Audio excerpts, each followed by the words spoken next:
a ton, eh? Well, I've already accomplished the cooking mountains, so like baking is the next frontier, and it's not easy, boys. The ladies make it look like it's a 1-2 thing. This is not a fun trip. Well, in his credit, James, he hasn't been posting them, so we applaud you if you heard our last segment last week. That's fucking... Oh, no, I know. Come on, guys. I was the first one to say that posting baking is unnecessary. Great. Well, that's a good segue to start this podcast. Welcome to the Details podcast. Still in the Cornicles, quarantine files. I don't know what you want to call it, but we're here. James and I are back, and we brought a friend along. Gabe, welcome to the podcast. Thank you. Long time coming. Long time listener, first time caller. Actually, no, it has been a long time coming. For those of you that are OG fans, you'll know that Gabe has been on the podcast one or two. You were actually on my one and only emergency podcast when they messed up. The Oscars, right? Oscargate, yeah, when they said La La Land when they meant to say Moonlight. So that was a lot of fun. But this is the first time you're coming on with me and James. And I was thinking about the last time and only time we've all come together was that TFC game. Fantastic. Last summer, right? Yeah. Last summer, yeah. And I don't know what your recollections over that day were, or if you remember anything from that. Gorgeous day. The weather was beautiful. It was a beautiful day. Yeah, it was definitely a beautiful day. All I remember is I got there thinking it was going to be my first TFC game, and then I sat down and I quickly realized that I'd been to a TFC game before, but my first experience wasn't that great. How did you forget it?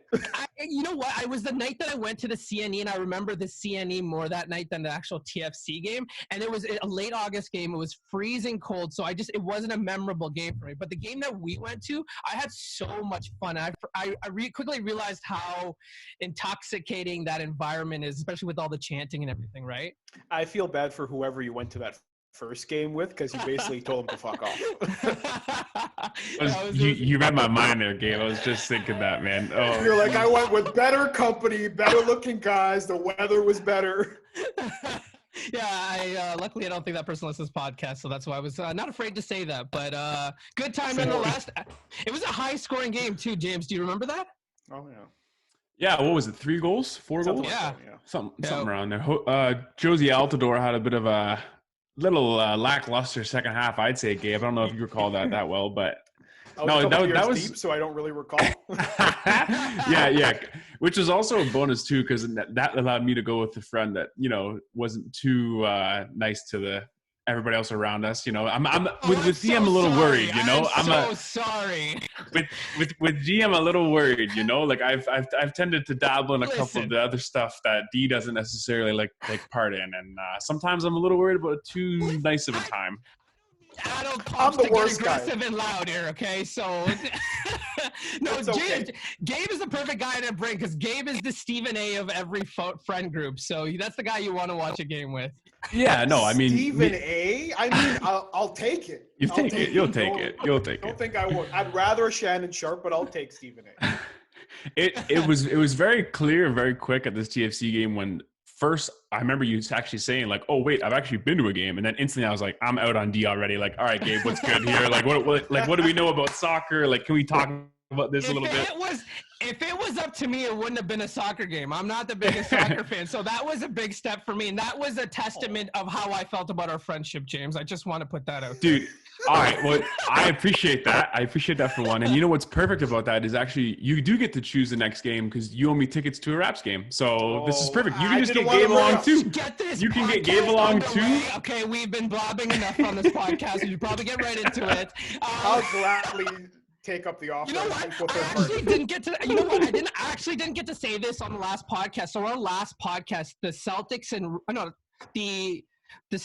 and the Raptors played that Friday of that weekend, and I started looking into tickets, and then we went into quarantine. So, I mean, I'm just putting out there that I had my mind in the right place, and I was going to live up to my bet, but there's a 1-year expiry date on my bet, so unfortunately, we're gonna have to do something else. As James's lawyer, I don't think he signed anything, so I cannot confirm that as a real thing.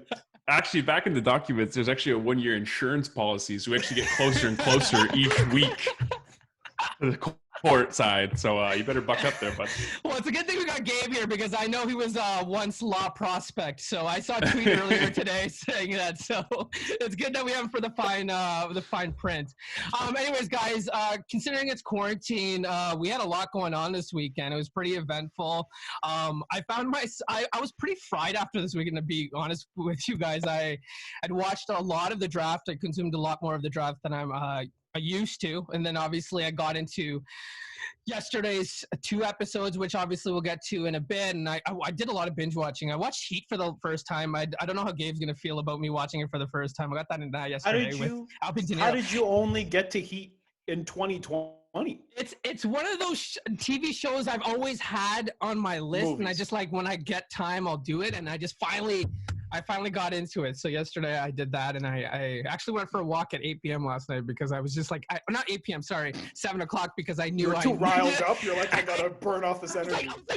Man, I was like, I need to get away from my house for a bit before I get in the dock. But did you feel the heat around the corner? You're like, I gotta get out of here, man. I see get it on, man. I see what you did there, Heat. Well done, kid. This is why we pay the big bucks to come on here. But before all of this happened this weekend, Gronk. I don't know if it was a surprise or shock to you, but breaks out of retirement, played 9 years in the NFL, decided to hang it up for a bit, make a couple of stints in the WWE, went on Fox for a bit, had his Gronk cruise, had his fun, but decided it was time to come back. And I guess we'll start with Gabe, since you are a guest here. What was your initial reaction to the news, and what do you think of it?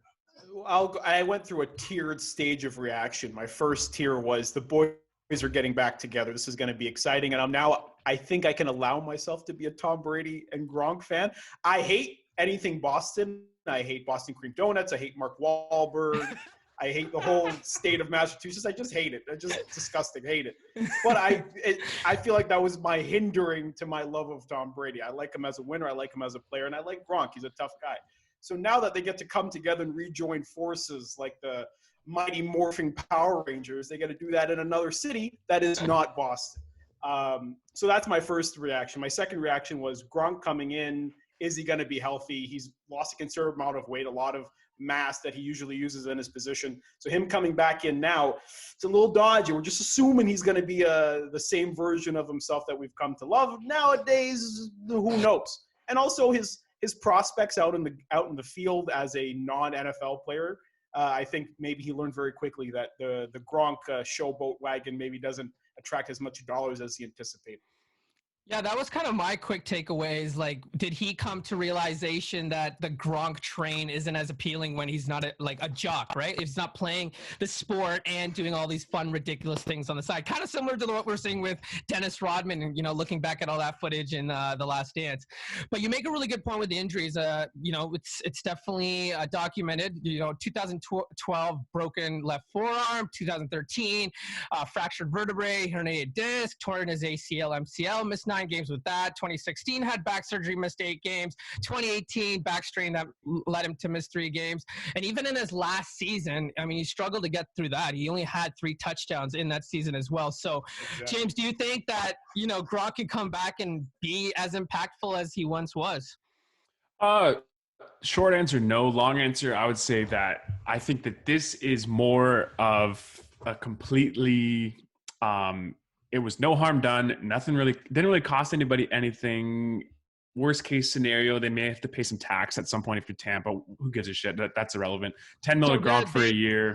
Yeah, so that's exactly what I was going to say. They've got to pay him $10 million this year, right? So right, but so again, this is obvious, right? When you sign Tom Brady like this, you're all in. You're all in now. Okay, so almost to that point of LeBron James, where you're basically saying, who do you want to play with? Tom is kind of doing the opposite end of the spectrum, saying, I have all these guys that want to play with me who, let's go get some of them. To me, if I'm a Tampa Bay GM, I have no problem giving Gronk $10 million or whatever the case is. That's fine, man. I don't think he even plays over 8 games like a regular Gronk.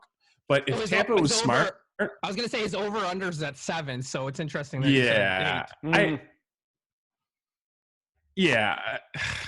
So here's what I would do with Gronk. If I had everything, if I could play it all in my own situation, I know that Tampa already has a bunch of tight ends, right? So they already had 3 guys deep. They're on a bunch of 2 tight end sets with Jameis last season.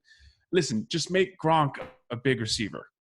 This guy doesn't want to get hit a bunch. He doesn't want to get all these tight end snap blocks. Everyone in Boston, they always use them as trap blockers, and he was a lead blocker, and because he's so good at it, right? But now it's like, you don't really need him for his blocking. You kind of want him for his relationship with Tom Brady. He's kind of that red zone guy. Make him that extra tight end. I wouldn't move O.J. Howard. I don't think you should do that. That guy's going to be good for 10 years, not just 2 for Tom Brady. You know what I mean? So keep O.J. Howard. Let him be the guy that actually works as a tight end. Let him learn from Gronk. And then on 3rd down, let Gronk come in and flex out and run a couple of freaking deep routes or like whatever he wants to do. But I wouldn't expect him to hunker down and like suit up for 14 games and be leading on the outside zone run anytime soon. I don't see that how this plays out. Camp's scheduled for 4 months from now. He would have to, by the looks of him, put on 65 pounds to go back to where he was. I don't see that happening either. So I see him putting on some weight, obviously, but I think you're going to see more of a flex wide receiver type body than you are the regular Gronk that we're used to. Yeah, no, it's interesting because you bring up Howard, and there's also Braid as well, right? And Gabe alluded to the 3 tight ends as well. Like, you have, if anything should happen to Gronk, there's no problem in load managing him, right? And, giving him some time off and letting those guys play, and then saving Gronk for the playoffs. 100%. And if I can add to that too, that 3rd tight end on their list, he might be 3rd or 4th. This is just a fun fact for everyone listening. Anthony Auclair, tight end out of Laval, my tight end for East-West Bowl one year. So me and Tom Brady are sharing a little target here. Hey. Seem more like a plug for yourself than anything else. Give us a scouting report, James. We're the same guy, no big deal. No, but it just speaks to their depth at tight end, and I really think Gronk's more of that red zone weapon that they're looking for. Do you think he comes in as more of Tom Brady insurance? That, he's coming in, smooth things over. He's going to impart some wisdom to some of the other tight ends about how Tom maybe likes to see the ball coming at him. So I think maybe there's a little bit of more going on than just position play.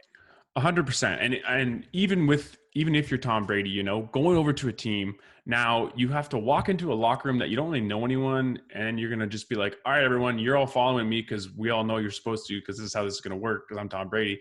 It's weird, right? So with Gronk being there, that kind of brings him a friend. Now at practice, they can warm up together or whatever the case is. It's like a high school comment, I know, but it makes everything a little more regular for Tom. Totally. My only concern, first I want to say that, I think the approach for the Bucs this year is because we're paying him a $10 million tag. It doesn't necessarily mean we have to play him like a $10 million tag, right? Like, I don't think you can have that mindset, right? Because that's how Gronk's going to get hurt. That's how you're going to lose him for games. And that's how you're going to make other guys unhappy too in this offense, right? The second thing I want to say is, like, my only fear is, and I kind of hearing Gabe's initial reaction to this is, like, the Bucs are going to be this year's Browns. Everyone's going to pick the Bucs as their sexy pick, right? I will say, no, but the one thing I want to say is, the Buccaneers will definitely perform better than the Browns and have a better season and go deeper. But I'm just scared that everyone thinks that this is the sexy pick. This is the one that everybody wants to fall in with. And I think there's still a lot to be proven. I still think the Saints are the favorite in this division. No bias aside. Well, it's not bias aside. Come on. Tap me in, Gabe. I'm going. So the Browns bandwagon concept that you can talk of, that was a bandwagon. Okay, Baker had 3 fucking games where he had 2 halves of good football. That was a fucking bandwagon. This is Tom Brady, bro. This is 6 rings. There's no overhype. This ain't no Browns bullshit. This is no. This is Tom Brady going to Tampa Bay with a loaded offense that got Jameis 5,000 yards and led the NFL in receiving. Jameis, not just any regular ass. Yes. Jameis led the league. Backup quarterback, should we mention? Just another plug. Yeah, which is an amazing idea by him. But yeah, phenomenal. But he threw for 5,000 yards and led the NFL in pass yards last year. You don't think that a 6-time champion with an addition of Gronk, a new O-lineman, a better defense can't do better, or if not the exact same? So the difference. You're talking about a 42-year-old Tom Brady too, though. Yeah, but 42-year-old Tom Brady is everybody else's 33. So hey, there it is. That being said, there's a difference between the sexy pick is you got to be a little bit more about how you throw around the word the sexy pick, right? There's the bimbo pick, which was the Browns. It looks all great and fancy, but when you really do the numbers, it doesn't really sort out. And then you got the Bucs right now. The Bucs are a very, very attractive pick. It's not just sexy. There's a little bit more substance there. And I think you got to forget there's a lot more going on. And they just drafted a great, like James said, they just drafted a great O-lineman. I don't know if you've seen that boy's tape. That boy's no joke. That boy's no joke. So the fact that they traded up to get him too, I think there's a lot more going on that they're probably thinking about how can we really build something that's out the box ready. There was some hype there too for that pick being best bang for your buck out of the first round. I've heard a ton about that kid. So the worst tape. I did a little bit of. I'm not a draft guy by any stretch of the imagination, but because I'm with such esteemed colleagues, I just had to do a little bit more research. And the worst his game tape is. For a thick boy, he's got some feet on him, and he's got a lot of – I mean, there's a lot of talk about when you have O-lineman and you draft him. There's a big jump between college and the pros, and I think that's anything with any position coach. They'll say the same thing. But the guy looks a lot more out the box ready than a lot of other guys on that board. Yeah, no, the Bucs definitely did a good job of shoring up their offensive line and, adding more pieces to the offense and defensive side of the ball for the Buccaneers. I guess this is our sleazy segue into the draft. We'll hold get up. right Let's into the draft. Before we do that, I want to also add, because you are not doing I'm mad at you right now because you're doing a horrible disservice to my boy Bruce Arians. Oh, of course. And we want to. But if you want to put Tampa Bay in the same sense. In the same statement as the Browns with what's his name? Freddie Kitchens, the running back coach? Yeah, no. Bruce Arians, bro. This is a Super Bowl caliber head coach. My problem is that everyone now just wants to be a Bucs fan. Like that's my only issue with it. That's not their fault. They just happen to sort out the best Avengers team that they've got right now. And then what do you know? Luck of the draw, it happens that everybody wants to kind of follow the crowd with Tom Brady. But that's not their fault. They've assorted a good team. I don't know. Maybe I'm just a bitter because they're in my division, but I just you are bitter. That's exactly what that sounds that's probably what it is. But listen, I'm not trying to compare like that. These are two, like I even just said it. Like the Buccaneers will have a better outcome than the Browns. That's like no doubt. But I just think it's just too premature, given it's going to be their first season together. These guys haven't worked with Tom before, right? We don't know how much of the reign Bruce is going to give to Tom to be able to do his own play calling and stuff. And it seems like that's probably going to be the case, right? Because, I mean, you got to just trust Tom Brady, and probably that's one of the appeals for Tom to go play for Bruce. But it's just too premature for us to go say that these guys are going to be a 12-win team right off the bat. Given their schedule too, right? Like they've got some teams that are going to give them a hard time. Definitely. And I agree with you, but I think the nature of that team and that system and guys like Mike Evans and guys like Godwin, as far as chemistry goes, man, it's super, super easy to learn how to connect those deep balls quick. So I wouldn't be shocked if I saw Tom. But do you think Tom still has the ability to make those deep ball throws? Right. And that's going to be the question you're going to have to ask me again in November, December, because I think he will. The first 6 weeks for me with Tom, I think I've seen it enough. We know there's going to be signs of good, and then he's going to have week 4 is going to be an absolute laid egg, and they're going to say they have to do this better and all that, whatever. And then they're going to come back and do it better. It seems like we just do it every year. They're always like that kind of, oh, could they? I don't know. But he's fine. I need to see his arm strength in November, later in the season, when things start to, because now the back nine of the seasons at this point, when you're 42 and stuff, that is, again, unprecedented territory. Like, we don't know how his body's going to hold up. Each year, each day, it could be new. So the more back end of the Tampa Bay season, I'm more interested. He's moved to Florida where all old people go to help their joints. This he's insured. Guys. He's in Tampa where all retired people go. He's perfect. Well, he's playing the role of an old man. Apparently, he's walking to other random people's houses, not knowing whose house he's going into. So, I mean, the dementia's already kicking in. Movie called Concussion about that. Hey, let's keep that down over there, bro. Yeah, keep that down. That's a sensitive topic. That's close to home over here. Too soon. My fault. No, you cashed out early. You're good. I can't even already. That's the first segment, boys. Come on. All right. So, guys, draft happens this weekend. Most watched draft ever. 55 million viewers over 3 days, up 16% from last year. Obviously, the competitive advantage that we're all stuck in our homes and there's obviously nothing else to watch. But they also had a draft-a-thon that was live. I'm sure you saw the screenshots of the conversations between Kevin Hart, DJ Khaled, Tom Brady, all these like random people. Lil Wayne was in there at some time, but they were able to raise $6.6 million over that. So obviously that was a really good thing to come out of it. James, I'll start with you here. What was your general takeaway from the draft? We'll get into your winners, but I just what you saw and what you liked, and what was your takeaway? Takeaway, like it kind of varies, right? It was, I think that more than anything was kind of just clear we needed something to watch as a sports like consumer, you know. I think that those numbers and everything, it's great that happened, but everyone just had to watch something. So once it came on, whatever the first big thing was going to be, we were all going to glue our eyes to it. So, but no, it's pretty smooth from what I understood. I think we probably got a crappier version of the draft than what we may have, and I think you alluded to this on your Twitter. It wasn't Las Vegas, that's for sure. Yeah, and just like you said on Twitter, though. In the water. Yeah, the draft picks being boated off to the stage as well. Which would have been nice, but no, I think people probably took a little less risks. Maybe I bet you there was less phone calls fielded and stuff. Probably less action overall between GMs, and again, that's something that probably is obvious, but kind of sucks.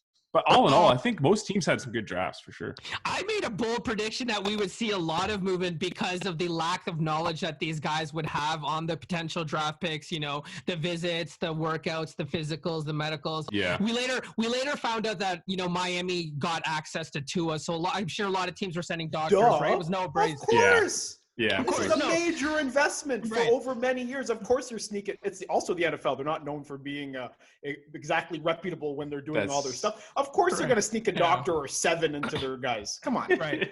But I was proven wrong, especially throughout the first day. Like I thought there was going to be a lot of movement, and this was a very there wasn't a lot of activity in the first day. I mean, obviously, the big news we got from the first day was obviously Jordan Love being drafted and the beef and tension that would build with Aaron Rodgers. But James, I wanted to give you some kudos, you know, for about the wide receivers. There was 8 wide receivers in the first 34 picks, 11 in the first 50 picks, a lot more than we're seeing. And there was a lot of conversations about where these wide receivers went. I mean, CC kind of dropped on a lot of draft boards. What was your insight into that? Yeah, it's the receiver stuff's interesting, right? Because like I said, I think this draft was just juiced with these guys, like to the brim. You're going to see. I swear you'll see 10 first-year guys get time this season, and I don't know who the best one is. I always tend to shy away from the guys that are everyone else's favorite, though, because I think that there's something to be said for that position, that chip on the shoulder, that skill position, the chip on the shoulders, right? Yeah. So when you have these guys that run a 4.2 at the combine, and then they go back to the mock draft and they're a 4th rounder, they're like, what the like? They're just so much more motivated, you know? Right. I think that bottom, that top 5, 3 to 5, usually those guys kind of work out. But man, there's so much speed here.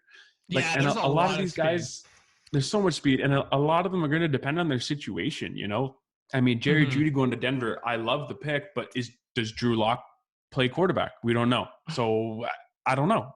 I think Judy's my steal of the pick. Like that guy is such a good route runner that it's hard to say. That's why he got picked over CD, I think, because he's such an integral player that he's one. Again, my term of the draft is out the box, and he's out the box ready, right? Especially when you have slot backs. Those guys, it's either they're too small or they're a little too fast and they overrun their routes and whatever. This guy is great hands, strong route runner. That I think that's why he got picked over CD. Now CD's. He's Mr. Flash, which is why I think going to the Cowboys is beautiful. We saw the Flash instincts when he swiped his phone from his girlfriend there, right? There's not a man that would not grab his phone away from anybody. I agree. Don't touch my phone. That's all I'm saying. Ugh. No, I think we all co-signed on that moon, but it's just funny that he has this. Guy's got great phone hands. That's all I'm saying. Guy's got great hands. Yeah, I think it was endorsement of his quick hands, right? Some of the things I took away, James. Maybe you can chime in on this, and you too, Gabe. So.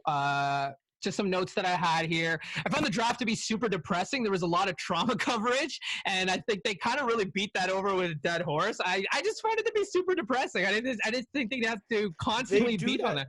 Don't they do that every draft? No, in every sport. In every sport they do that. It was not to that extent. There's no way. Because everybody's at home. It's only because everybody's at home that we're over consuming it now. But every sport and every draft, they're like, he came from poverty and he raised his 3 siblings who had no legs, and his mom's a single mom who got shot 8 times, and he has a volunteer award winner. It's all the same shit. He got his lunch stolen one time. But this is where I don't agree with you, and maybe it was because of the circumstances. But in most cases, and sometimes after a draft pick has been drafted, shakes Roger Goodell's hand, comes off stage, and is able to talk to somebody after. Where they didn't have that this year, and that's where I think they had to fill in with like whatever puff pieces they may have. Listen, I sympathize, and I get it, and I'm compassionate towards these guys, but I thought it was too much, to be honest with you.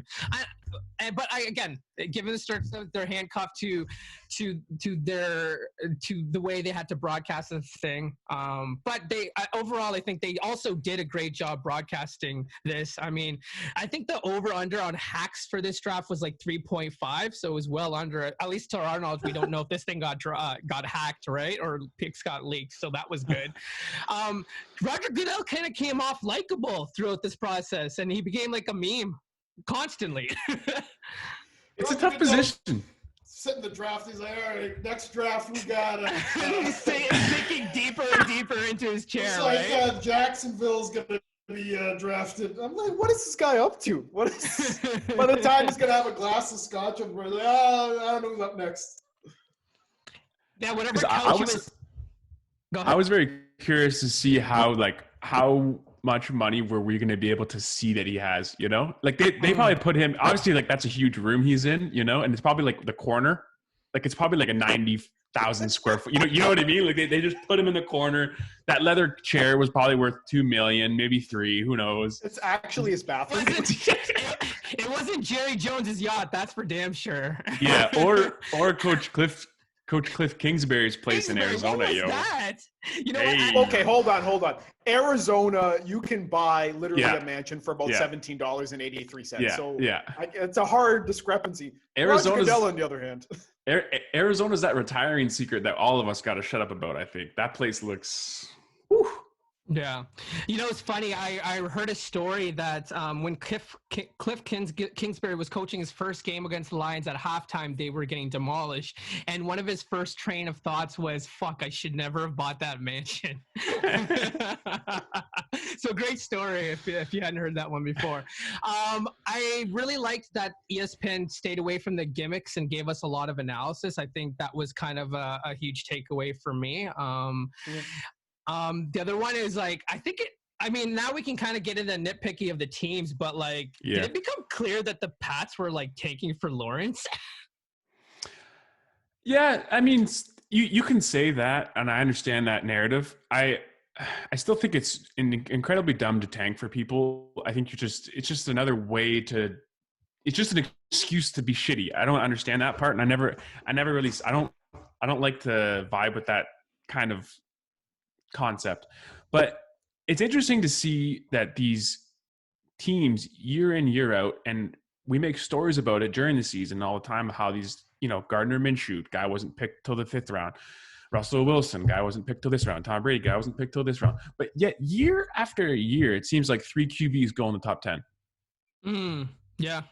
And it's something I'm getting a little tired of almost, but I think that sometimes you have to, if the bet is good, it'd be stupid to not pick a guy high, right? If somebody's exhibiting, good bone, good ability of concept, the proof of concept's there, it'd be stupid to be like, I'll wait till the 6th round to find some middle of nowhere quarterback and hope he's Tom Brady. It's kind of hard to prove that. I agree with you. I think it's freaking stupid to be grabbing all these QBs when you don't really need one. Yeah. But it's kind of the understanding of you might have to pick. It's, you know what it is? It's like going to the grocery store and picking up bread.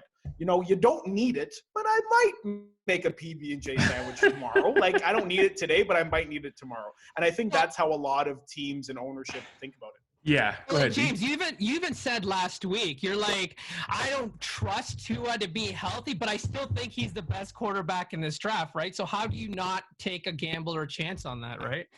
I just don't think I don't. So the next step to this draft for me is actually following the draft, following what we drafted. Like, I don't even think if anyone is held accountable to these picks half the time, you know? Like, it seems like people on the hot seat and all this, and then you see some of these picks, and then 3 years later, you remember that the guys on a different team. Like, well, hold up, who got fired for that one? Because that was a complete mess up. You know what I mean? Like, I just think that there's a way that you could have maneuvered your organization in a much better circumstance than taking a guy like Herbert or Tua in the 5 or 6 overall slot. Like, you could have moved down 5-6 picks. That's all I'm saying. You could have moved down 5-6 picks, got more to it. I don't think people, like, everyone's just so scared to listen to anybody and so scared to actually just commit to their own thought of it. I think GMs just love to sit still and just want to be wanted, you know? But, like, in the case of Miami, do you think the fact that, you know, they passed up on Drew Brees because they were concerned about his shoulder is still haunting them this day? Hey, man, I mean, if you want to play that game, though, how many NFL teams are going to draft a quarterback with their first overall pick then? Because shouldn't they all be shooting themselves in the foot? Like, listen, you're not always going to draft the guy. I think that 10 years ago when Peyton Manning came in as the one and then worked out as the one, created this whole now, like, just overvaluing of the quarterback position now, because you see this even with Andrew Luck and the Robert Griffins. Like, dude, Justin Herbert shouldn't be making $33 million this year. Yeah. But he's gonna. Because San Diego was at 6. Too, yeah. But, like, but sometimes that's part and parcel of what the position is, right? So sometimes the position is indicative of, like, this guy is his ceiling could be the basement, or it could be Roger Goodell's mansion. So you kind of have to double down on some guys. We're like, maybe this might work out. If it doesn't, then, you know what, chalk it up, whatever. But I don't think any team wants to be the team 5, 6, 7, 8, 10 years down the line that says, well, you could have drafted this guy and you screwed up, right? My only argument against that really is that, like, you see guys like this Derek Brown guy from Auburn, and I know you guys maybe not have followed him too much, but, like, go watch some film on this kid. He's a guarantee. Yeah. I promise you he's going to produce for 10 years. Like, Ryan, you know what I mean? There's a huge fan of his. There's players in these top 10 picks that are, like, going to be NFLers for a long period of time. And you just psych yourselves out for these things. Like, you have Tyrod Taylor, you have Fitzpatrick. Teams can grab guys out of free agent. Teams are throwing quarterbacks money in free agency, throwing them. Like, there's other ways to get them, you know? And I don't know. I would love to see Tua work out and Herbert work out, but it just seems like me, again, like, do 3 of these top 6 draft picks work out? No. Like, almost guaranteed, like, 1 of 3 of those quarterbacks fail. Right. Well, I mean, you look back at the Jameis Winston and Marcus Mariota. I was gonna say the Jameis Winston, Marcus Mariota draft. Right. These guys were pegged as, you know, franchise changing quarterbacks potentially, and these guys were going to be tied together for the rest of their careers. And for neither one of them, it's panned out so far. So much so that they're not even with their original teams that drafted them. But you guys forget, only one guy gets to play quarterback. I can have sets where I have 5 receivers. I can have sets where I have 4 DBs or 10 D linemen, whatever the hell I want to do. There's only one quarterback, dude. So when you draft these guys this high, it's such hit or miss. But when you draft a receiver and he's like, oh, he's not our best receiver, but I mean, he gets 70 catches a year. Oh, well, that was still valuable. You know what I mean? Totally. But you live and die by the quarterback, right? So that's why you kind of do. But I thought that now recently what we've seen. How many great Super Bowl teams have a bad quarterback? Right, and that's kind of I mean, San Fran going into this year, right, was like, is Jimmy going to show up? Maybe he was the reason they lost. I don't know. I think you put whoever you want against Pat Mahomes and that team, and they were going to win, right? Of course. But we're coming to the point now where we're doing such fun stuff with quarterbacks and making them runners now, and you see Taysom Hill having some production right now. Lamar Jackson is just opening up a whole new world of, like, wait, we can do this with a quarterback. Right. Like, don't jump at it, the quarterback position. I want to build everything around you first. Like, in order for that quarterback to do well, what's the best thing for him? To have a good foundation. Right. So build that foundation first, which, again, to that point, both these teams kind of do. Cincinnati, I would argue, has less of. But I would rather get the squad first and then find a guy to figure it out at this point in football, because schematically, you can do so many incredible things with these athletes. You want to make a field of dream situation. Exactly. Build it, and then they will come. Hey, man, at some point, these coaches got to get paid for what they're doing. X's and O's wins football games to a degree, and Bill Belichick's done that for a long enough time. Yes, he's had to go. I understand, but you have to say, like, X's and O's wise, he's put his players in position to win.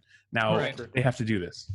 Just to counter that, James, though, like, we kind of seen it consistently with the Jaguars. They keep drafting well, and they keep putting a good team for a potential quarterback to come in and do well. And then we saw with Blake Bortles in that 1 year, but then they kind of shit the bed again, and now they're in this problem where they don't know what quarterback's going to lead them. But then again, too, to my point, on top of that as well, Gardner Minshew kind of fell in late in the rounds, right? And then now maybe they have their guy, maybe they don't, but either not, they have their bridge guy. They have their guy to get to the next step at least. Right. To then say, okay, now we've provided the weapons around and the team around to say that we should be contending. So now my question is, and I think this is maybe the big picture question of most NFL drafts, do you draft off of position or do you draft off of best available? I think you draft off of best available in the first round and then position and needs following. Okay, makes sense. Because I think that's where some of this comes, right? So you can build a great team as much as you want, whatever, but then all of a sudden in a draft, this one really great quarterback shows up, and you don't really need one, but you know what, in the time being, who knows, this kid might be a project in years prior, or years coming, I should say. And then you draft him up, and hopefully he's going to be your in-between guy, worst case scenario, or best case, he's a great guy. But sometimes this guy shit the bed, and now you have a great team with a mediocre quarterback, or vice versa. You drafted a great quarterback, and you've been building for years, and it doesn't work out. And the other problem you deal with is then you start losing guys. So, the Jaguars lose Ramsey, they lose Calais Campbell. Now they're trying to get rid of Fournette. Like, you try to build a foundation with these guys, but they don't want to stick around for the rebuilding process. Well, the shot clock's finite, right? They only have enough amount of time. Like if I'm a running back per se, and I get drafted to a mediocre team, I know I really only have 5 great years in me. So I'm not going to waste 3 or 2 of them in a mediocre middle of the road AFC team. Get me out of here. Yeah, for sure. All right. Well, okay, James, let's get your 5 winners from the draft here. Who are your 5 winners for the draft? And then obviously, Gabe, I would expect you to chime in as well.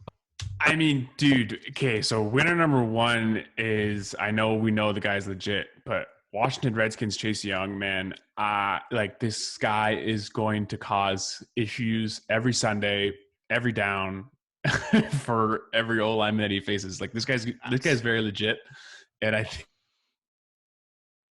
it'd be fun to watch. I also like this Ohio State corner, Jeff Okuda. Is that what it is? I think. Yeah, but who did Detroit just move Darius Slay, or they let Darius Slay go sign somewhere else or whatever? So this is what I mean. You grab this talent, this athletic, guaranteed. Like, I'm going to use my 3rd pick right now to lock up a side of my defense. Boom, done. He's going to be great. He's going to be fun to watch this. I could see him being a Pro Bowler at some point.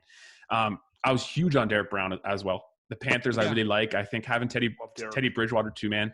Panthers, even they're like just them this offseason, I like it. Kind of mixing it up. They've shown that they're all in on McCaffrey being the offensive guy by drafting only defensive players. And just going off of Teddy Bridgewater, giving him the reins, letting that thing fly. I mean, they'll be fun to watch. It's a very interesting team. You got to give it up to Tampa Bay as well, because I mean, Gronk's kind of an acquisition as well for that draft, just timing wise. And like we said, this Tristan Wirfs kid, I'm a big fan of, and I think he's going to be fantastic for them. Another pick that I actually really like that I kind of forgot about to talk about last week, which would have been good, is Jacob Eason out of Washington going to Indianapolis. Oh, wow. Okay. Yeah. Super, super, super duper late. But yeah, I mean, having him as the 3rd string there behind Brissett and Rivers, he's going to be able to, get to compete behind a amazing competition for a starting quarterback roster spot in the NFL, which is a very good learning experience to have. and he's going to probably be in some meaningful football games in the future here with that team. So be interesting to see that guy going on in his future, because that's a dude that can probably throw 60 yards from his knees kind of deal. His arm is just a friggin' rocket. So I think from a team perspective, I have my list of teams that I thought were winners from this draft, and the Colts have to be up there, right? Between bringing in Buckner, Pittman, Jonathan Taylor's an absolute freak. Jonathan Taylor's a fun one. Yeah, he's going to just be trucking through guys, and that's a guy that's going to be sharing the load with Marlon Mack. And unfortunately, that's going to mean less touches for Marlon Mack. But I think the Colts have done a smart thing to shore up Jonathan Taylor as the next upcoming guy. And then if Marlon Mack decides to dip I think his contract is up after 2020, you have a great insurance policy in Jonathan Taylor. And James, you've been adamant on this podcast about running backs, right? You can always find a new running back, a younger running back. Kind of goes back to what Gabe was saying about, you only have kind of a 5-year span, 5-year window. Kind of saw that with Gurley last year. But then bringing up Easton and the backup as well. Yeah, and that's the thing about the running backs, right? I'm almost getting there with quarterbacks now at this point. I'm seeing people just make stupid decisions on everybody when other GMs are finding these guys for cheaper prices that are doing the same kind of production. So, no, this is an interesting time to be an NFL fan, because the X's and O's and everything, we're kind of taking the roof off now. We're almost in that unprecedented territory where we're just trying stuff. Because now you got guys that are throwing crossbody like Pat Mahomes on purpose, right? These guys like to throw crossbody. So now it's we're in a weird 4 or 5 years of the NFL where offensively there doesn't really seem to be a ceiling, and we don't really know where it's all going. So it's a very interesting time for both positions. Yeah. Gabe, any winners for you? No, I mean, I like Derek Brown going to Carolina, like Mr. Channel 5 reporting live. I think he's a fun guy, just waiting to ruin somebody's day. I talked about Tristan Wirfs. That kid's game film is disgusting. Makes me excited. And I'm not a big defensive guy. I just enjoy a big guy who's able to move very exceptionally. And I think, listen, I'm a big wide receiver guy, or slot back more so, but Jerry Jeudy and CeeDee Lamb are guys who I thought they were going to go higher up in the draft. And the fact CeeDee Lamb went so low is interesting that the Cowboys picked him up. I think he'll thrive with Dax in there. But I think it's going to be an interesting couple of years for wide receivers. I mean, James just touched on it about how the traditional sense of how the X's and O's in offense really go. I think that's all out of the window. And I think it's to make a terrible comparison, but I think it's how basketball changed up in the 90s, where a whole bunch of guys were playing a whole different type of offensive game. I think you're going to see that now, especially with the changing of the guards, with a lot of offensive coordinators being younger guys now. I think they're looking at the game with fresh eyes.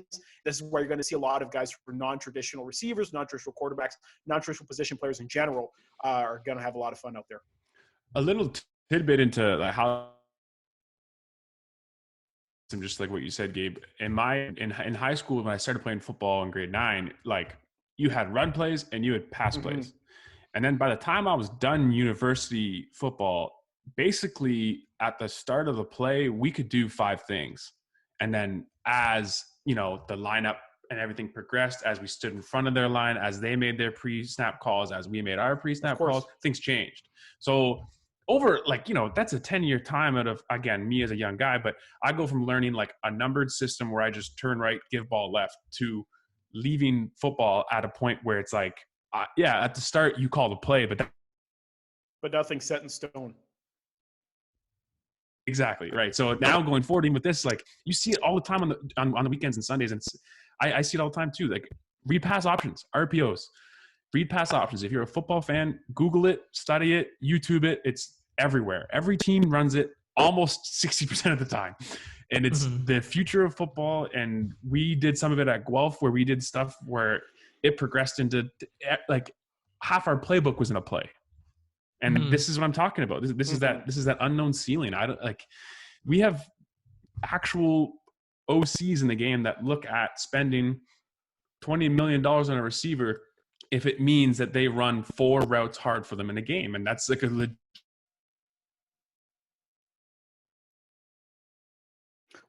you're getting dependable receivers, yeah? Only used for 4 different things. Yeah. And I think that's what happens. I mean, the Vikings picked up Justin Jefferson, and I think that kid's a real talent as well in his position. And that's the thing, right? You're going to get a lot of guys. That's why Taysom Hill is going to see a lot of money coming in his future, because, you get a guy who is a gadget player.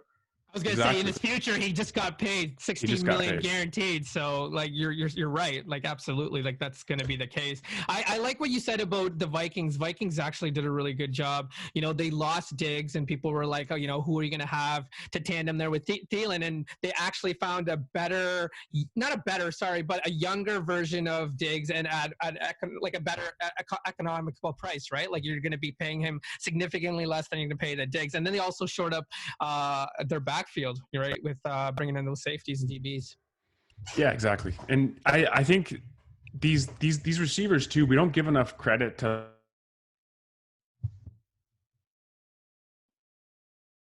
we go to the combine too much. Like, how fast was he? But what did he do this? Sometimes you just got to put the film on and be like, listen, that guy can play football. Like, let's go. Mm-hmm. Yeah.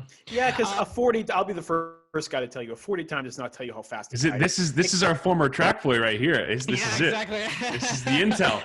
Right. Listen, here's a fun little tidbit. I love combines. It's just exciting. It's like the mini Olympics for me, because a lot of there's a whole theory, and I won't get into the weeds about this, but the Americans really shot themselves in the foot with having great Olympic teams. They still do, but the amount of great Olympians they could really have, they had no NFL, is astronomical. That being said, the combine is as close as I can get to an NFL with great athletes from the NFL.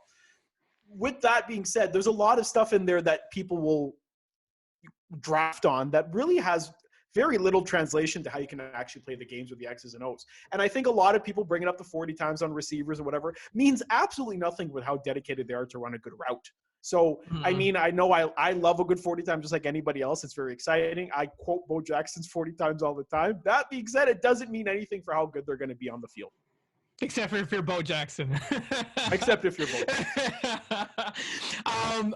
We wouldn't be doing justice if we didn't talk a little bit about Mr. Rodgers, especially considering our passion for quarterbacks on this podcast. Jordan Love. Can I open up with a hot take? Well, can I give some background here before you give in your hot take? Sure.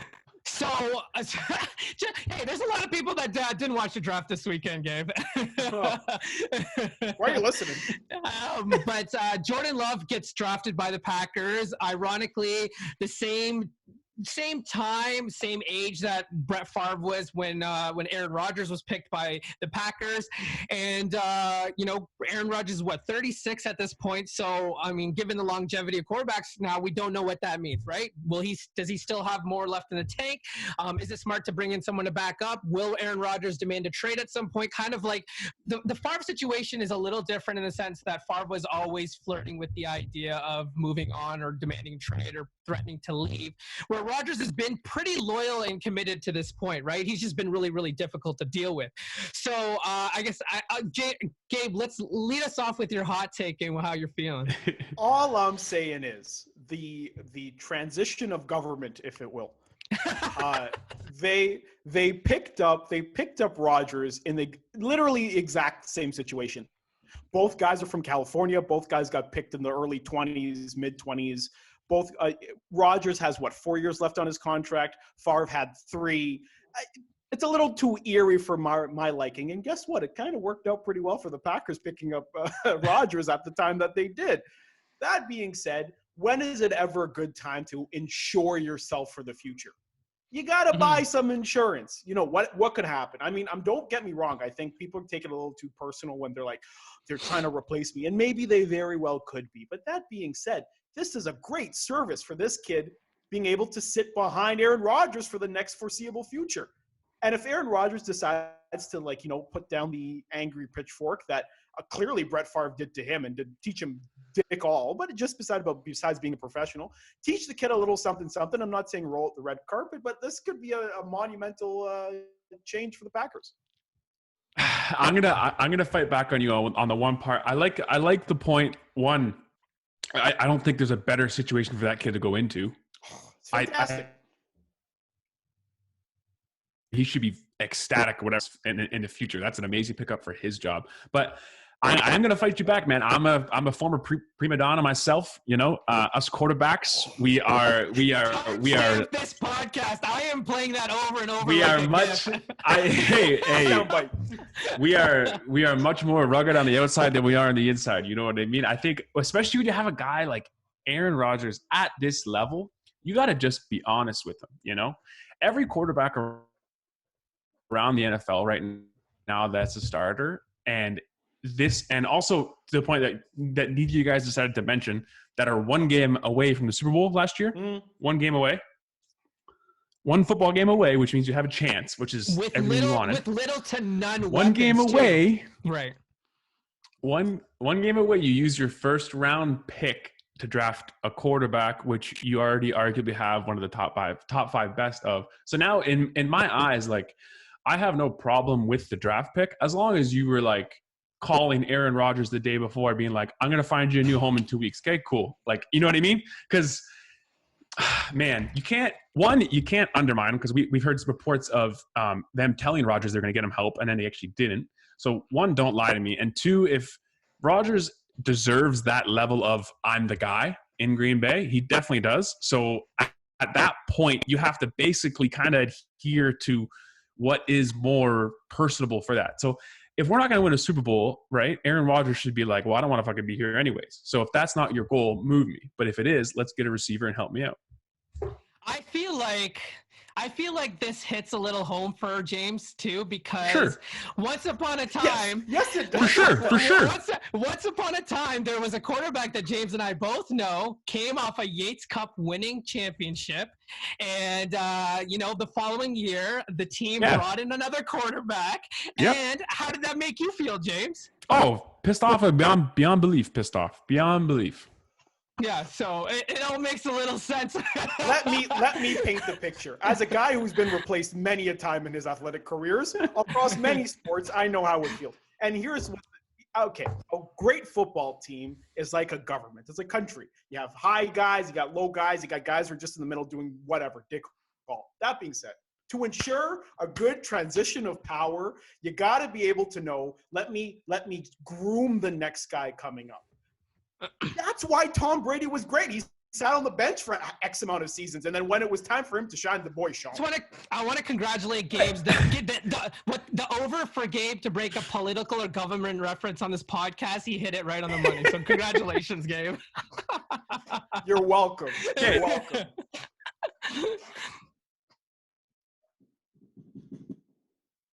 Anticipation's killing me. Yeah, you're one win away. James, you're gonna have to do that again. You froze up a bit. Oh, it froze up. You're one win away from the Super Bowl. Mm-hmm. This is not the time to groom another guy. Yeah, dude. but you're one loss away from being 2 games away. It's a very short season. What are we doing? Whoa. No, you can't do that, because 2 games away, you're still a top 8 seed as opposed to a bottom 8 seed, which is massive. Okay, listen, but this kid. Okay, also let's be honest here. This kid is a decent quarterback. He's not. Mm-hmm. He's a great pick, but he's not out the box ready. This kid's not jumping in the game anytime soon. Yeah, but you're missing the point though, because that's not the part. That's not the problem. The anger isn't from him taking a spot. That's not what it's about. No. The anger is we got 1 first-round pick. Aaron Rodgers isn't worried about a kid coming in and take a spot. He's going to dust him up in a practice, no matter, like, no problem.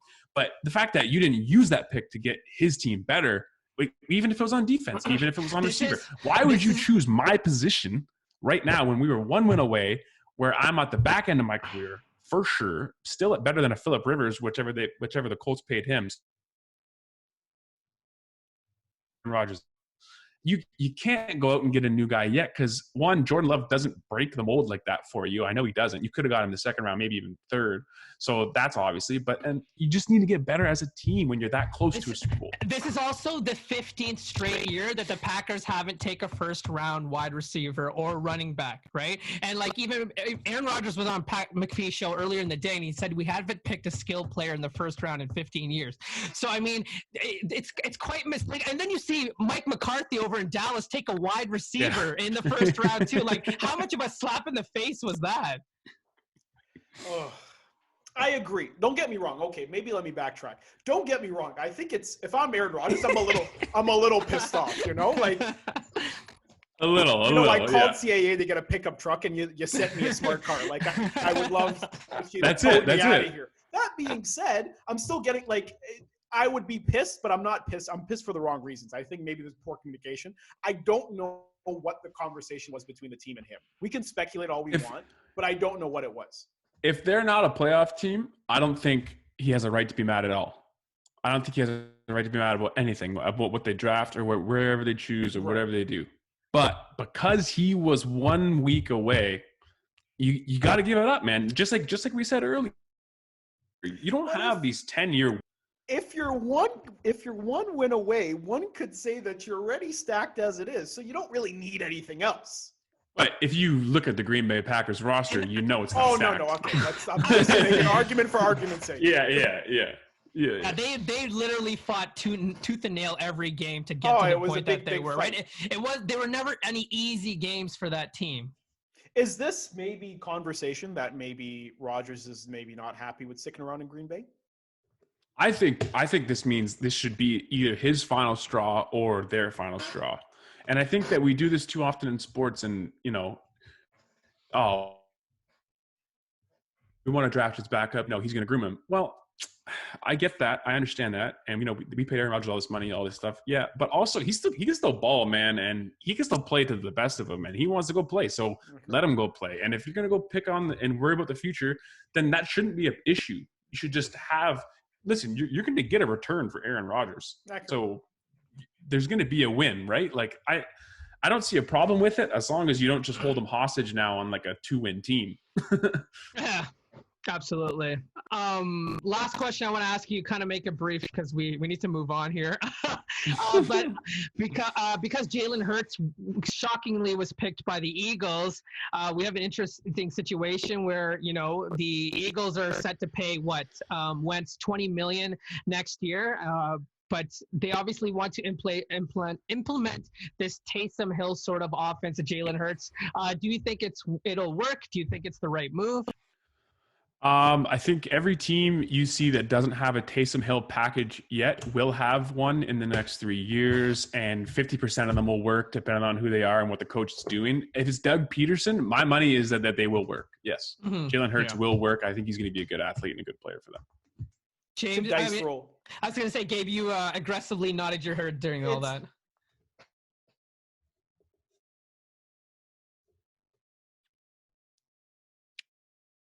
Looks like Gabe is frozen up on us here. Yeah, I lost him too. Hopefully he's got a good. I wish we could screenshot this right now. We'll have to wait it out a bit. Hold up. God, I'm gonna have to edit the shit out of this podcast. Yeah, you're gonna have to do a lot of work on this one, eh? God damn. We're losing them, eh? Yeah. No, it's an interesting point though by Philly, right? The Jalen Hurts move is kind of that.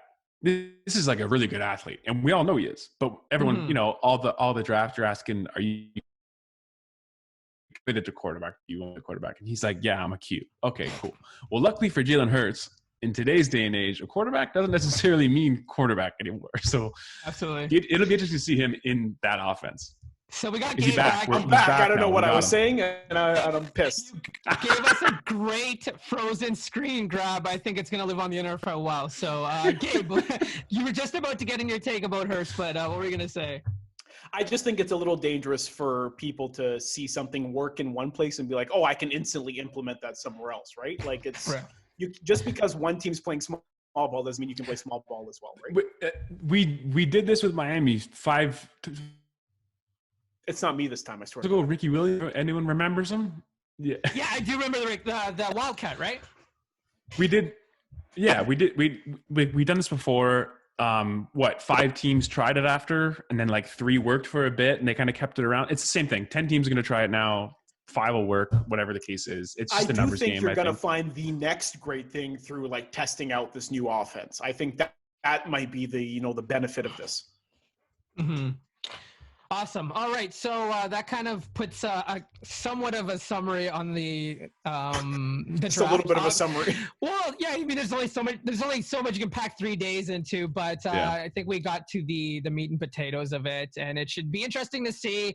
Now we saw with Jameis Winston signing with the Saints. I'm sure we're gonna find a home for Cam Newton in the near future as well. His odds kind of moved, and I tagged you both in that tweet as well. So we'll see what happens with him if he ends up with the Patriots. I think it's at like minus 190 now, but I think that also moved because Winston came off the board. So I don't think that really signals anything. I still am convinced the Patriots are going to tank the season, and nobody's going to hate them for it either. So that's kind of a cap on the draft. Any sort of last notes you guys wanted to make?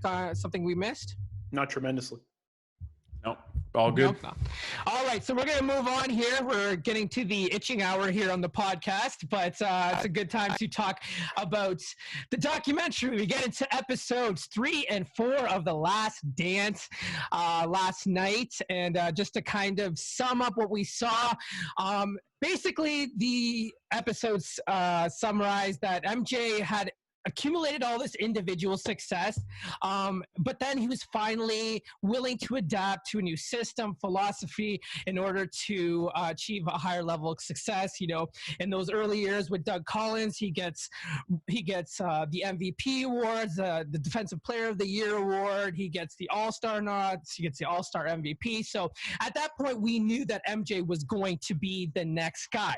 But in order to get in the conversation with Larry and Magic, guys that he idolized, he needed to win a championship. So we'll go through episode 3. This is obviously anointed the Rodman episode, so it was one that a lot of people were looking forward to, and I think we can all say that we were looking forward to it a lot.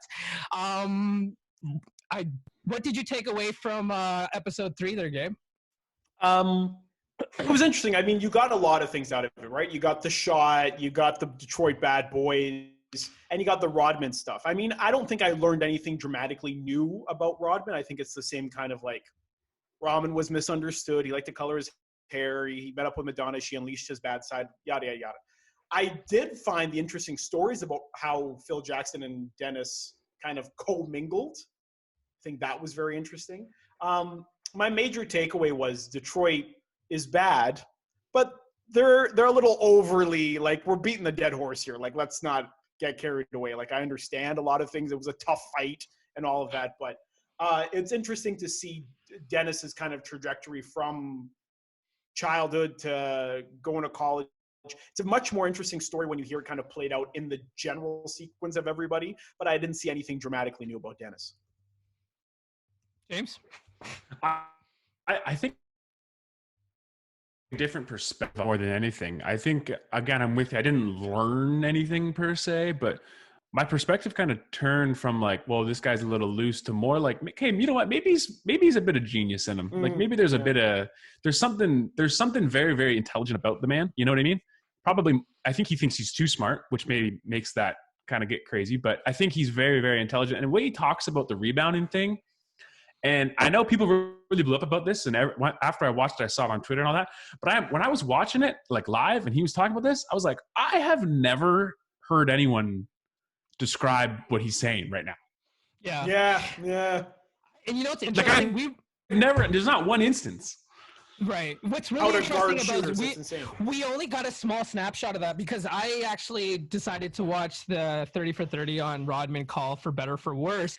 And they said how crazy it was that they would find him in the film room and he would just be sitting there and he'd be just watching how the ball was spun off the jump shots and, the tendencies of where the ball would bounce off the rim. And I think the one thing that they didn't really talk about in the document is his ability to second jump, right? Like he would hop the initial jump, but then he would be able to spring for the second jump in order to out rebound other guys. And I think his that freak like ability, no pun intended, given his nature. I think that's what was mind blowing about him. And then I think the other thing is we got a small.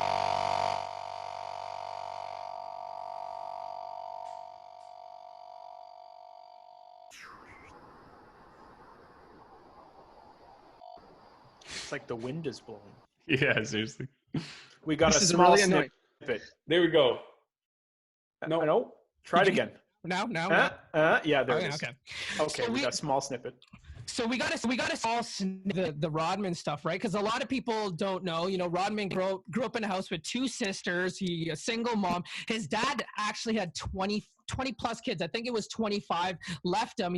They found him in the Philippines for that document, for better or for worse, right? And then he mysteriously showed up in '97 at one of his games. And this is like the things that would fuck up Rodman, right? Mentally. And it's just that like Rodman had, quote unquote daddy issues. And that's why he grew up so, so attached to God, what's the Detroit coach? Chuck. I'm blanking out here.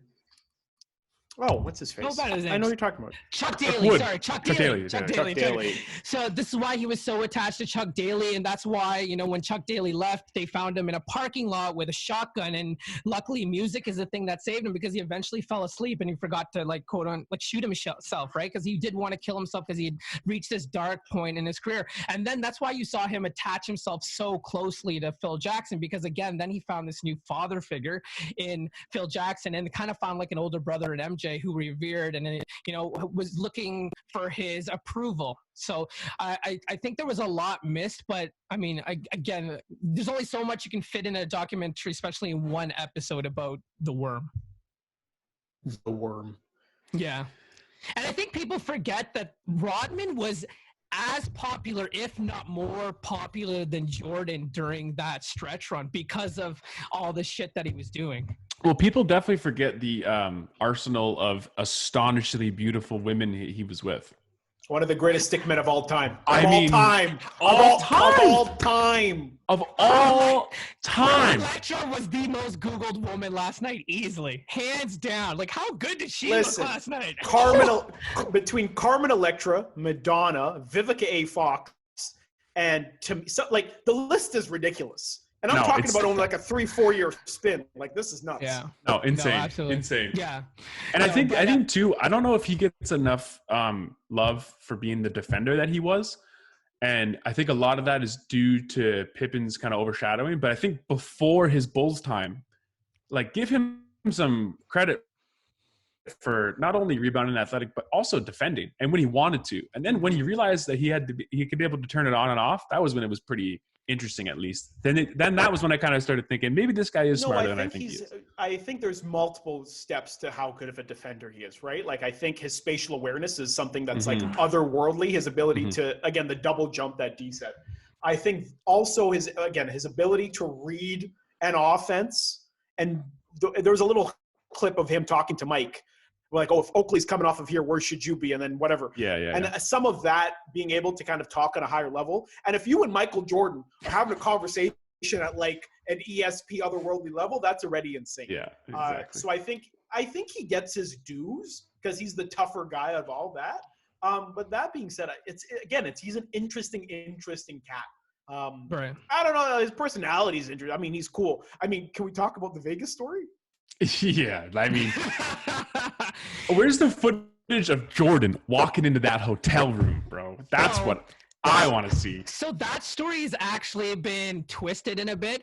He actually didn't go all the way to Vegas to pick up Rodman. Rodman came back from his little bender, and then his room was actually across the United Center at the time where the Bulls played, and he decided that he actually wanted to extend his trip, have a little staycation in his home, and go out and not play any games. So Jordan, with the trainer, along with his trainer, walked across the street, knocked on his door, and found a half-naked Carmen Electra and some substances. And Rodman said, "Get your ass up. We got to start getting back to work here." So it was misconstrued in that way. All I'm saying is Dennis Rodman invented load management, and I think we should end this conversation here.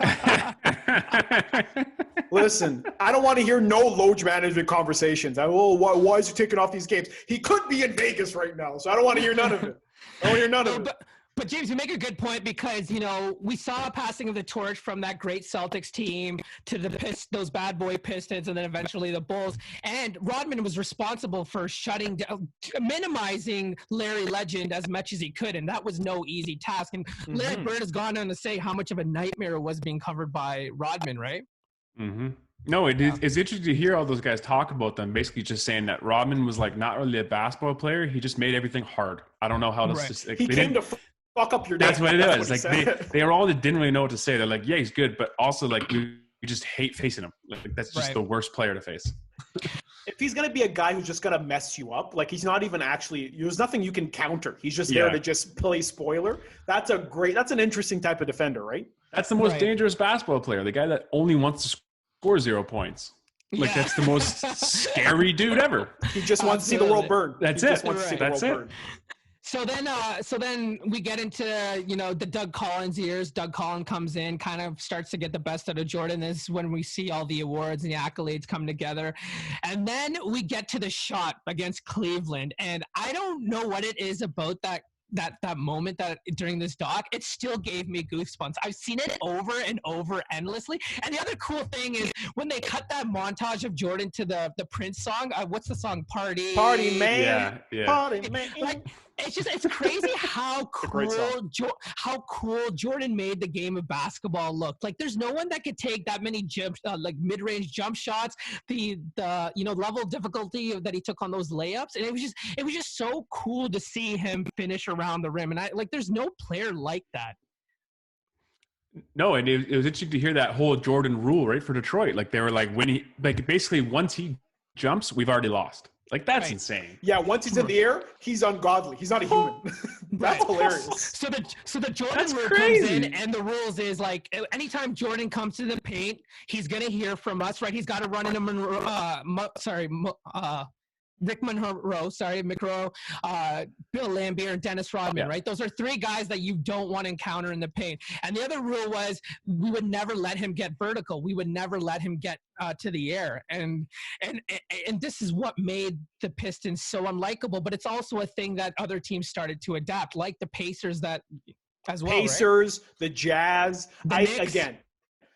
I don't like the way we like to Detroit. Like we don't want to paint Detroit as the only team that was out here putting the body slam on Jordan. I think everybody was putting hands on him. Right. Hands and feet. Karl Malone is a sick dude. I hate Karl Malone. And I hope they shit on him. The worst dude. He's the worst dude. Right. So this obviously leads to Jordan bulking up, right? Jordan comes in the off season and he tells all the guys, we got to start putting time in the gym.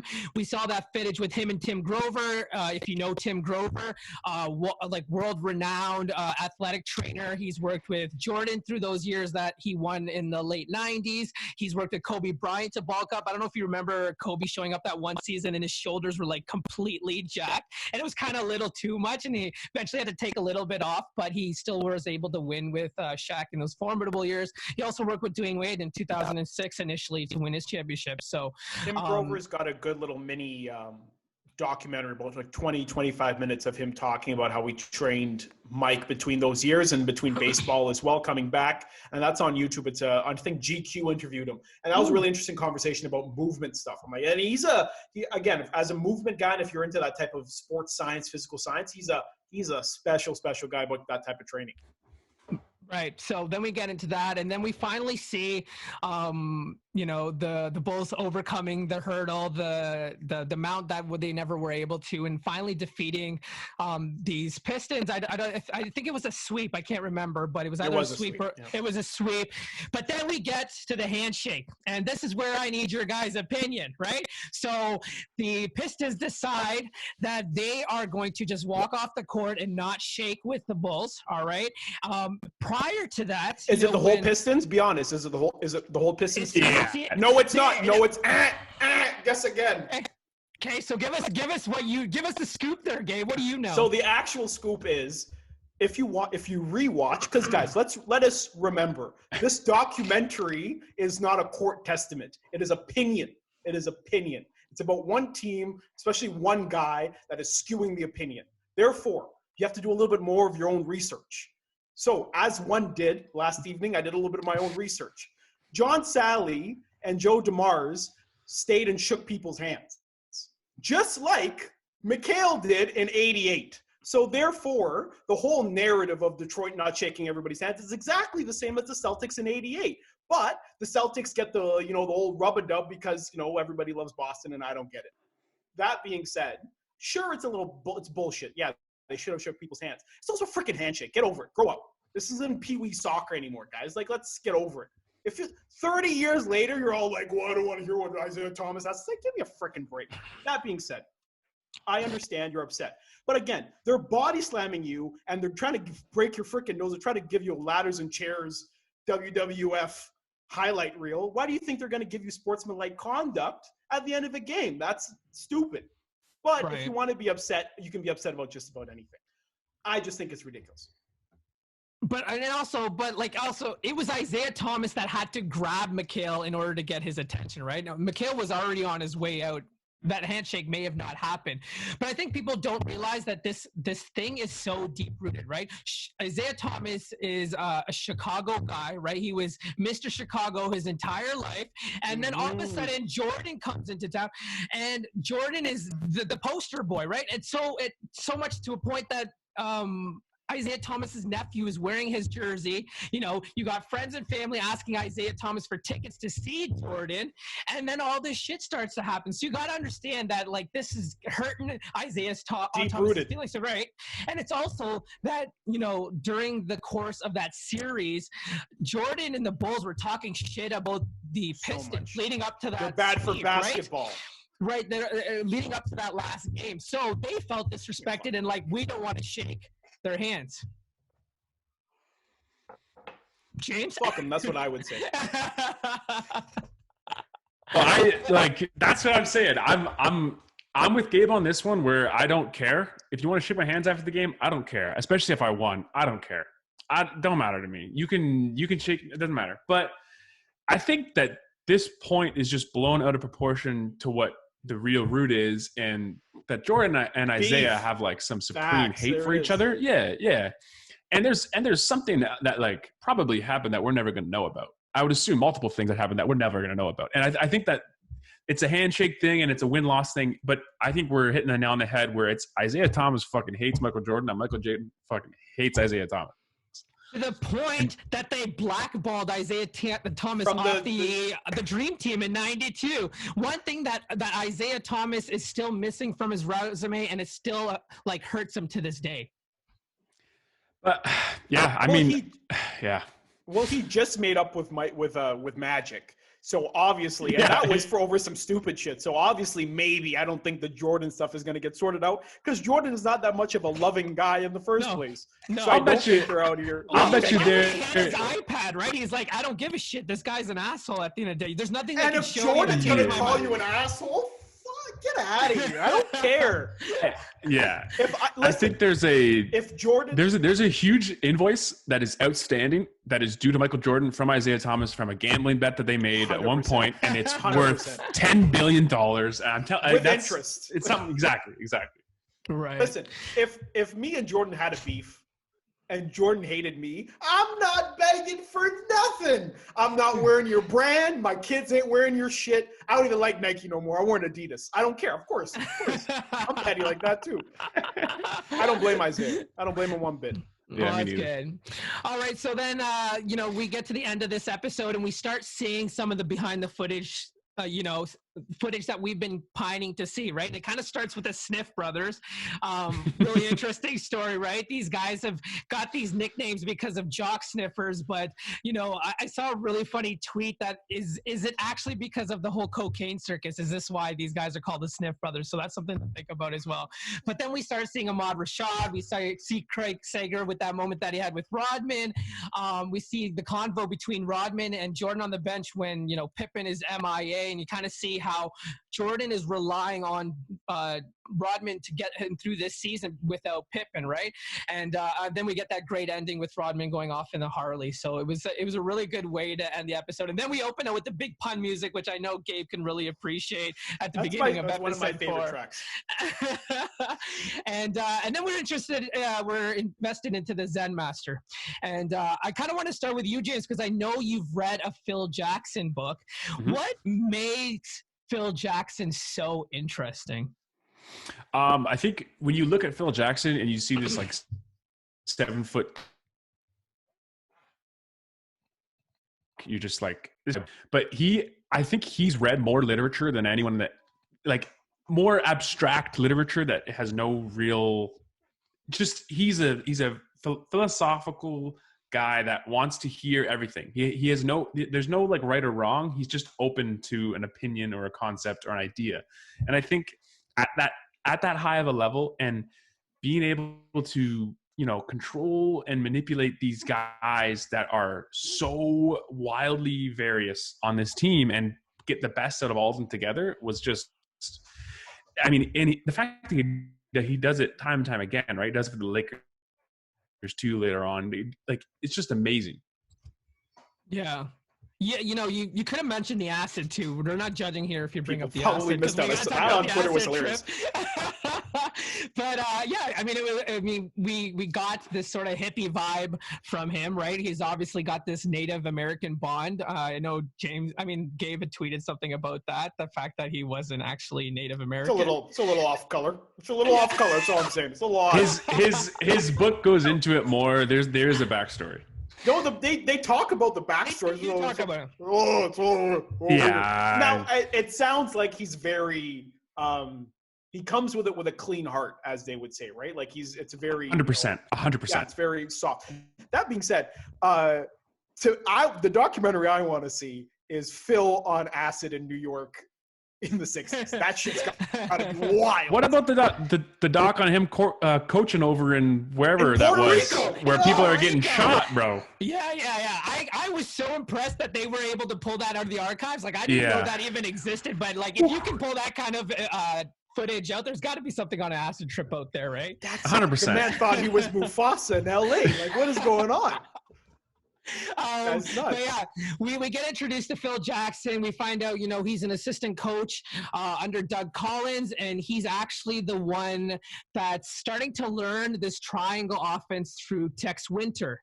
Winter, who has come up with this triangle offense, and I think they did a really beautiful job with that over top shot showing the triangle offense, and you're like 33 different outcomes that you can get out of a triangle offense. Him talking about the triangle offense. One, I mean, I think as, you know, enthusiasts of basketball and as athletes as well, you know, you hear about these types of different gameplay options.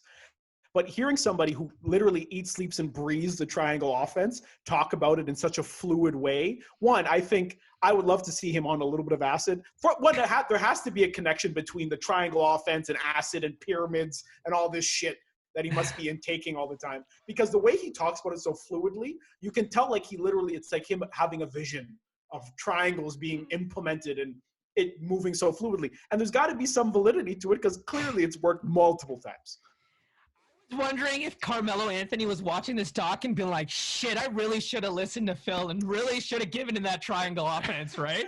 Maybe it would have like gave him a better outcome for his career. But yeah, we just see that. We find out that Tex is actually banned from the bench, but Phil and Tex are kind of hanging out behind the scenes. And then Jerry Krause does something very smart, right? He sees this potential in not only the triangle offense, but he also sees it in Phil Jackson. And, you know, Doug Collins had taken the Bulls to the Eastern Conference Finals and lost to the Pistons. And it was, you know, a controversial decision back then because obviously this is a great coach and kind of like what happened to not Sam Mitchell, but Dwayne Casey, right? Casey. Like Dwayne Casey goes to the Eastern Conference Finals, wins head coach of the year and still loses his job. But then Phil comes in and, you know, Jordan's obviously not totally on board with this idea because he's seeing individual success and he knows that in order to succeed at that point, he's got to do all the scoring. But then he eventually trusts his teammates. Yeah, and there's a famous quote actually in the book I read about Phil Jackson, and it's a discussion that he has with Jordan once he gets named head coach, and he says, and I think they showed it in the clip or whatever, and he was saying how, like, listen, you're not going to be able to average 38 anymore. And then in the book it says Jordan laughs at him and says, "See you tomorrow, coach," kind of thing.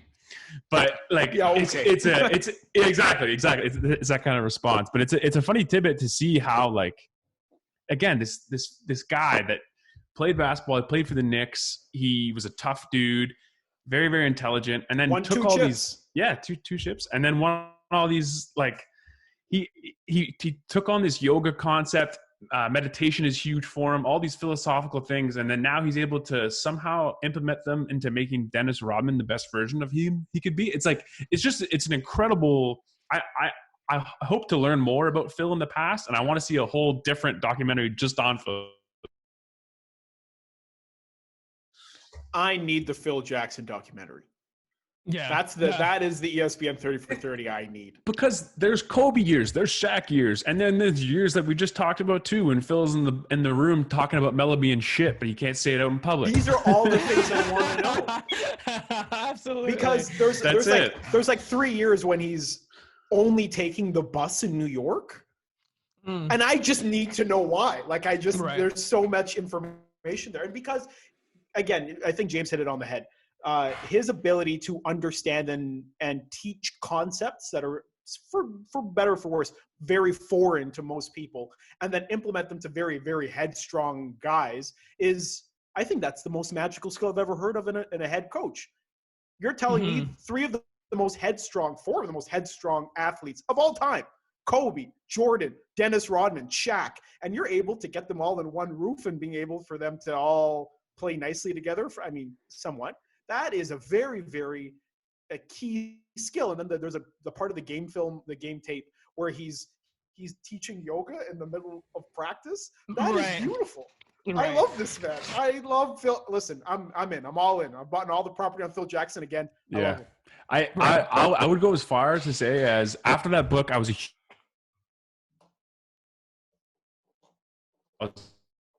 was for him. I think after that last night documentary, that's my number one dinner guest. Can you hear me? Can you start that again? You kind of cut out a bit. Yeah, so from the top.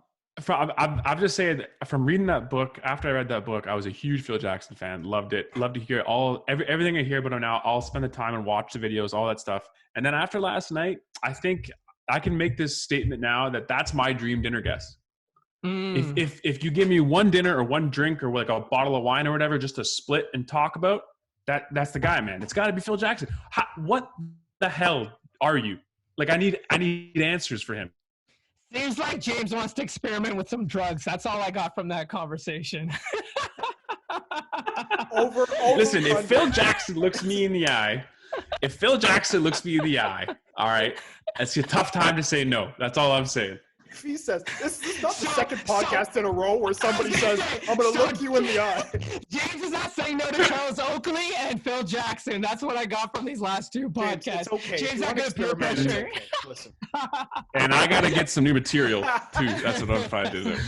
But you know what? Start the running list. What is interesting is, like, you know, this team actually could have had 7 championships, because in his first year, you know, Scottie Pippen gets that migraine in that game. And James, I mean, you are no stranger to really bad migraines, you know, given your concussion history. Like, can you just but like, from your perspective, Pippen plays 42 minutes in this game. Sorry, I know that really hit home, but Pippen plays 42 minutes in this game, says he can barely see through this game. Like, given what you know about, you know, like going through a severe migraine, can you imagine what that would have been like? No, I mean, that's something that's toughness to a different level than we can like measure, because that's an internal toughness, right? You don't even know how bad that kind of migraine is for that guy. That's different. Also, his father died in and around that time, like just before that game. Yes. So you match that up with a lot of, you know, especially, you know, emotional pain presents as physical pain. So add all of that together. He's going through a tough time. Right. I mean, so like in these 4 episodes, the whole narrative with Scottie Pippen is he never gets enough credit, but I think the narrative should be that this might be the most mentally tough guy that we know as a society. Like, this is what he's been through, man. Did you see that footage coming out that, you know, Pippen got hit in the face on the baseline and the ref literally dragged his body off the court? Like, his lifeless body. And even that one shot of Rodman taking out Pippen, pushing him into the out of bounds, and the fact that he didn't get up and retaliate, he just like got up calmly and just continued, you know, as is. Yeah. And the way they said that was like the TSN turning point, like, yeah. Pippen was like, no, it's fine, it's okay, let's just keep playing ball. Anything else that we took away from this last episode? I don't know if I'm missing it. Well, obviously, playing the Magic, that legendary Magic team, and playing against his idol. Like a fun fact was, back in I think it was in college, they used to call him Magic Mike, and he revered that nickname so much because he idolized Magic Johnson. And the fact that after that game they were able to embrace each other, totally opposite from the Piston ending. He was able to hug his idol, and it was kind of a passing of the torch even for Magic to realize, that this is the next coming. This is who's going to carry this league moving forward. It was hot take. I think in the moment Magic was like, nah, this is weird. I think now he's like, wow, it's such a special moment, and this was great. And he's the second coming. I think we'll find out when next episode, when it comes to the Dream Team, that Magic wasn't all sunshine and roses when Mike was around. Right. Yeah, that's an interesting one there. I think it was kind of cool to see him, like, it looked like he spoke with a bit of passion about it. Like, I don't think he takes any, like, I did this for Jordan or anything, but I think he deep down on his own behind closed doors, like, takes a bit of accountability for what Jordan became, and like kind of is proud of it almost. Yeah. It was interesting to see that and see that kind of head of the league be like, nah, if I'm going to lose to Michael. Like that was cool for me. I think Magic understood that he was Mike's final boss. Yeah. He's like, he had to beat me. Y'all, you other MFs, y'all had to fight him, whatever, but he had to beat me to become Mike. So the other thing is, like, that Lakers team wasn't the Showtime Lakers of the past, right? They didn't have Jabbar. They had Vlade Divac as their center. And I mean, Vlade was great, but it still wasn't the yesteryears of the Lakers, right? Yeah. So, we kind of end on that, and then kind of leading into our next weekend. I mean, a lot of things to look forward to. Obviously, that 92 Dream Team is going to come up, and we're going to find about all the internal battles. They call it the greatest pickup basketball game of all time, and we're going to see that. I think we're going to get into the Kukoc stuff because Kukoc was the team that this U.S. team had to come over at that point. They had drafted Kukoc in 90, but they couldn't play with him till 92, and I think Pippen and Jordan kind of went out of their way to welcome Kukoc to the league and say, this is still our team when you join our team. And I was actually listening to the director, Tom Hare, today, and he was saying that episode 5 is kind of dedicated to Kobe. It kind of turned out unintentional the way he passed away and stuff, but we saw a small clip of them hugging and saying, I'll see you down the road. That took me out. When I saw that clip, I was like, oh, jeez. Yeah. And I think I think the 5th episode or the 5th, 6th episode is going to be about the cultural significance of Jordan in general. And I think that's when you see that's when you see the whole takeoff go on. And I think this is I think I should speak for myself, but I think in my mind, when I think of Jordan, the brand, and Jordan, the guy, this is when I think about it, the 90s significance, the Dream Team. Exactly. It's got to be the shoes and all of that, right? So I think all that, and then you see all the celebrities start popping up and all of everybody showing up to the games, and I think that's part of that part. And then of course Kobe is a natural transition of all of that, right? The cultural significance that happens with a great player and what that imprint leaves on the young guy coming up in the league. Yeah, and I think we're also going to see what that fame and celebrity did to the team, right? We're kind of got a glimpse of, Horace Grant coming out and not being happy about all the fame and attention that Jordan is getting. And, it's just and then we're also going to see, you saw the beef and tension between Isaiah Thomas and Jordan, but you're going to see it with the Gary Payton coming up and the Reggie Miller. And so we're going to see more of that quote unquote, asshole. I mean, we kind of saw it at the tail end of that episode when he threw his teammate, what was the name? Scott Burrell on that jet, saying that, Mom, Dad, your son's an alcoholic. right. He's with a different woman. He's Dennis Rodman Jr. And I think that's the stuff that Jordan was like concerned about, that, he'd be portrayed as an asshole. So what I do find interesting about, especially in this documentary in general, is how people have aged. Like, you see some people, right? BJ Armstrong looks traits. like he's my age. Yeah. What the hell? Yeah. Totally. I'm like, how did this happen? And then even Horace Grant. Horace Grant looks freaking great. He looks a little chubby, but God bless him. Yeah. Yeah. You know what I loved? I love that Horace Grant was wearing NBA Cares. NBA Cares t-shirt, and he called the Pistons a bunch of bitches. Like, that was hilarious. Now they're bitches, straight up bitch. I was like, I'm sure the This is NBA hilarious. wanted that, right? That's on brand. No, but a lot of fun. So I'm obviously looking forward to next week. And is there any parting thoughts on what you took away from yesterday? Besides the music being phenomenal, I know we didn't talk enough about that. I'm still just blown away that there is nothing on Michael's mind other than winning the basketball game. Yeah. And it's like that we know of. I think we're still. Remember, this so is far, still. yeah, of course. But so far, what we've seen behind the footage and everything, like, this guy just wants a W. That's it. That's all there is so far. So I don't know. That is what I'm taking away from, something that we can learn from. You know, like, I kind of want an athlete like that now. Again, I want another guy like that. You know, like, I want to see an athlete like that. I want to see Giannis stay in Milwaukee. I want to see him say, I'm going to beat everybody. I want to see someone get inspired by this. I want to see you know? Giannis like, come to Toronto and then feel that. Yes, Come on. yes. Hey. All right, we are getting to the tail end here, but no podcast is complete with bonus tales. And Gabe, how you been keeping busy in quarantine? And has there been an interesting tale that you'd like to share? Interesting tales are great. That's hilarious. Thank you. Not tremendously interesting. I mean, like quarantine of everybody. I work for the federal government. That's how my name was. So I do. Most people who are calling about all their benefits and everything that they need done is they're usually talking to somebody like myself. So maybe be polite from time to time when you're calling somebody, being angry about the support that you're getting, because I am getting a lot of mean language thrown my way. But most things that are happening right now, especially with the quarantine, are getting filtered in some way, shape, or form, and I know most of it, so it's a little troublesome. But it's, travel to take. Interesting stories, not a hell of a lot. My mom was handing out chocolate and cards to people. God bless that woman. Nice. Yeah, great. Gem of a lady. And then now people just drop food off at her house, which is, I think, unforeseen circumstance, which I will gladly take part in, as I had no hand in any of it. But I'll be like, oh my God, thank you so much. What is it? Oh, is it? Okay, thank you. I'll take it. Is there like a screening process for what comes through your door? Are you skeptical or worried about? No, you're not one of those? You give it a little bit of a wipe down, and away you go. That's awesome. That's great to hear. I mean, that kind of goes back to what James just geeking away here.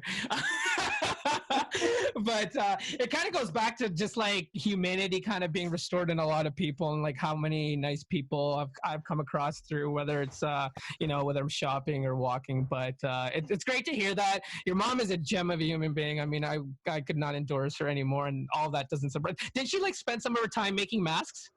Oh yeah. She's using umbrella material. That's amazing. Which, that's so great. You know what? Hey, listen. That's smart. Smart lady, I gotta say. That's she was like, I'm like, what are you doing? And she's like, yeah, I'm taking apart an umbrella. I'm like, oh, this is only day 7 of quarantine. I don't know if you have to start breaking umbrellas here.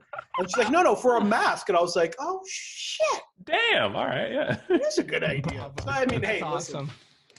Well, Gabe, thanks for joining us. Is there anything you'd like to plug before you leave? The Brother Dialogues, the podcast of which D got his jumping off platform. Plug. He did. We'll be coming back thanks to quarantine radio. Right. I don't know when we'll be coming back. I think we just recorded an episode that is mediocre at best. But you know what? That's what most podcasts are. So why not join in? So we'll be coming back sometime this week. So check us out, The Brother Dialogues, on all platforms. That's awesome. Well, I'm subscribed. I know James is subscribed too, and we look forward to you guys coming back. I'm just waiting on my invitation. That's all. Say less. Just waiting on it. Guys, guys, once again, thanks for joining us. Another marathon of a podcast, couple of hiccups and technical difficulties, but thanks for bearing with us. We are on Stitcher, we are on Spotify, we are on iTunes, we are on, I don't know what I'm missing. We're on everything, and we're even on YouTube. And I actually want to take this moment on behalf of James and I to thank everyone that watched our YouTube. It's at like 85 views, and I don't think that's what we were expecting. I know I got to give a big shout out to Kiyomi because she's the one that suggested it, and it seems like a lot of people like consuming their podcasts on YouTube, which was a big surprise to me. So big thank you to everyone, and everyone that's given us feedback. I think, James, we're gonna have a mailbag episode next week because it sounds like a lot of people have questions for us. So if you do have a question, email, I think it's the detailspodcast@gmail.com. If it's not the details, it's just detailspodcast@gmail.com. So send it there. I think on the weekend, I'm going to send out one of those Instagram stickers for questions as well. So send your questions in. I look forward to do that. And of course, we'll talk about next week's Last Dance episode. And I'm sure Gabe will pop in every now and there as a guest. I think you made a pretty successful appearance here today. So absolutely. Awesome. Well, thanks for tuning in if you stuck in this long. And once again, this is another episode of the Details Podcast. Gentlemen, thank you. Thank you, boys. Cheers. Stay safe.